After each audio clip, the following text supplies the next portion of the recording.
What's going on, y'all? Welcome back to another episode of The Jump, a third straight day, the week one of the college football season of 2025 is officially done. We just got done with Bill Belichick's debut, and there were really only two outcomes, I guess three technically, but only a few outcomes that I would have jumped on and talked a little bit. If this game was absolute cinema, and either team won in a very, very close, exciting fashion, or an absolute bloodbath either way. I thought it was going to be close. I thought it was going to be close because TCU has NFL talent. Bill Belichick has the coaching with a decent roster, but I thought the coaching would kind of outweigh the roster and it would kind of even itself out. Not the case. On three's Ari Wasserman, I believe, is who put this out. But the thing that's much different about NFL from college football for Bill Belichick is the fact that everybody in the NFL is essentially on the same playing field. And he's never really had to deal with games where the other team is much, much, much more talented than him, than his team is. And that's what we got tonight. So we'll talk about this game. We'll kind of break this down a little bit and then get out of here. And then I'll have another video coming out soon, another podcast. So it was an exciting night. Let's get straight into it. Now, when I say exciting in the fact of Kenan Stadium was absolutely rocking before. Great crowd, and North Carolina fan base that seemed juiced and fired up for football being back.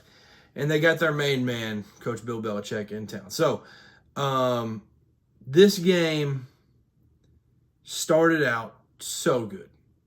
It had Twitter losing their mind because of what everybody thought this Bill Belichick era of North Carolina was about to look like.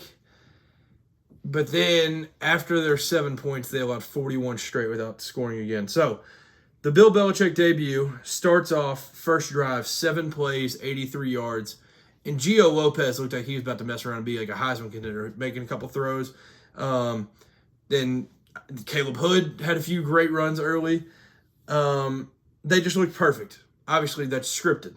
Now, same thing happened. Alabama looked like they were going to beat Florida State comfortably, and that was a scripted drive. So it's what happens after the script where the real football is shown.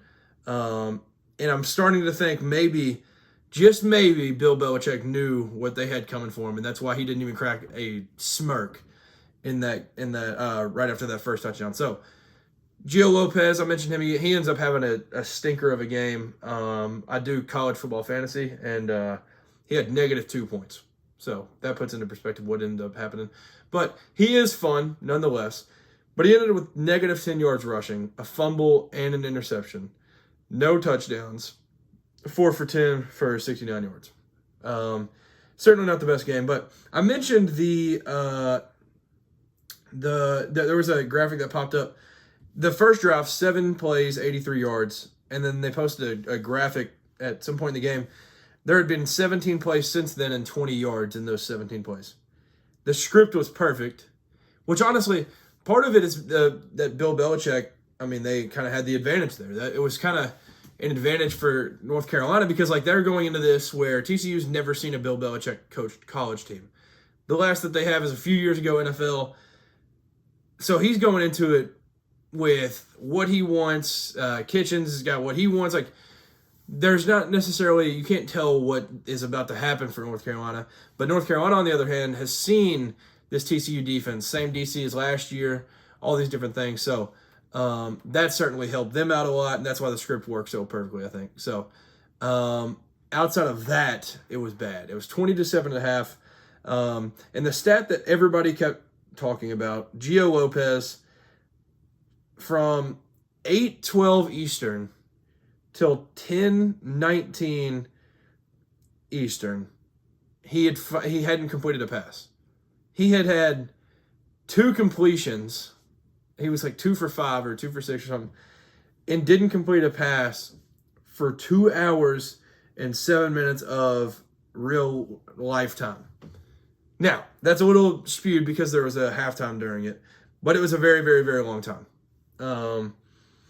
That was just a horrendous stretch, and it was a game where this team was running the ball, and they kind of had a committee of running backs where they had a lot of guys proving a lot. early on. So Gio didn't necessarily have to do anything, but he hurt them, if anything, in this game. And I'm hoping that's not the case because I love Gio. He was a lot of fun at South Alabama. I think he could be good for North Carolina. Yeah, it was a very bad outing. The other quarterback on the other side, Josh Hoover, at halftime, he was 20 for 25, 193 yards and a touchdown. He ends up going 27 for 36, 284, 2 touchdowns. And then the one pick, super impressive pick by North Carolina. So that one doesn't bother me as much. Incredible game for Josh Hoover. I don't know why they kept him in as long as they did because he got stepped on the one time late in the game, and I was like, oh my gosh, he's going to get hurt because they're trying to run up the score. Now, I don't know if that was necessarily the case, but the running back room for them was also great. Trent Battle had the one carry that ended up going 28 yards and a touchdown. That was like late. I think that got them their 41st point, 40 and 41st point. But Kavorian Barnes, he was incredible. 11 carries, 113 yards, and a touchdown out of him. He had the 75-yard touchdown right out of the half. Nate Palmer played well. But the number one big takeaway for TCU for me, which was my guy, I put him on my player to watch graphic. I said it was a player to watch / breakout player. That was my guy. I was like, all right, I'm calling my shot. For Louisville, I called Colin Lacey. I did that for the ACC. Watch out for Colin Lacey. That man had a punt return in the ACC in their first game for Louisville. I think I did Chris Hilton Jr. for the SEC. The Big Ten, I think I did DeMond Williams, which that one was like less bold. But I chose Jordan Dwyer out of the Big 12. The Idaho transfer receiver, and he comes in, has 9 catches, 136 yards, and a touchdown. Now, it's just 1 week, but I'm already lacing up my shoes for a victory lap, calling the shot with this man. So, Jordan Dwyer absolutely balled out. There were numerous times that a play would break down, Josh Hoover would be getting out of the pocket, scrambling or whatever, and Dwyer was the one. Even though they just now got together, they've only been together this season, he transfers over, and he is the go-to guy. Eric McAllister, he had 3 catches, 20 yards. He left a lot to be desired, but I do not have any doubt in my mind that he's going to end up balling out this year. But Jordan Dwyer is the big takeaway. He was unguardable all night. So that was awesome to see. At halftime, he had 7 catches for 92 yards and a touchdown. So it was crazy. The big takeaway for North Carolina, they just genuinely cannot tackle anybody.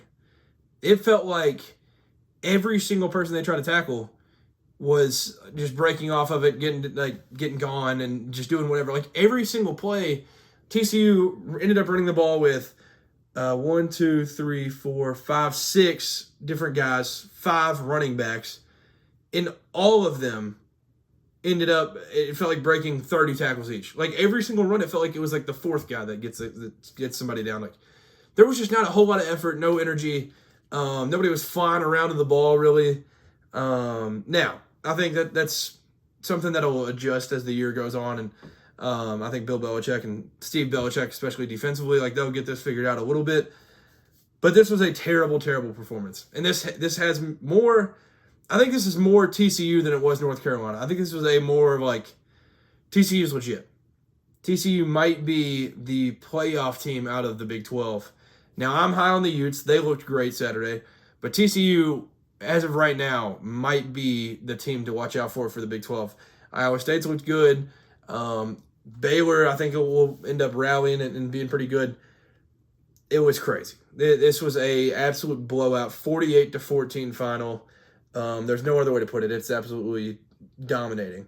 The cool thing, though, Max Johnson gets injured last year, first game, Minnesota, breaks his leg, and there was a chance that he wasn't even going to be able to keep his leg. It was like that bad that it was maybe going to have to be amputated. He's playing week 1 this year, ends up coming in. Now, he may have been playing backups a little bit, but he looked so much better than Gio did tonight. He ends up going 9 for 11, 103 yards and a touchdown. And that one touchdown was to Jake Johnson, his brother, for the touchdown. So that was super cool to see for Max Johnson. Some things are just bigger than football. That's one of them. It's super cool to just see this guy have an opportunity to even get out and throw the ball a little bit more. So shout out to Max Johnson there. All the celebrities that were at the game was mind-blowing. It was one booth had Michael Jordan, Lawrence Taylor, and Roy Williams in it. Then there was Jordan Hudson, obviously, Bill's girlfriend. But then there was Randy Moss. There was Julius Peppers there. There was, there were a ton of people there. It was mind-blowing. And so there was a lot of showing them throughout the game. There was, like I said, good crowd at first. There were a lot of people there in attendance. And then they dipped out quick. They got out of there very fast. And the game got so bad that Peter Herbstreit ended up putting a headset on.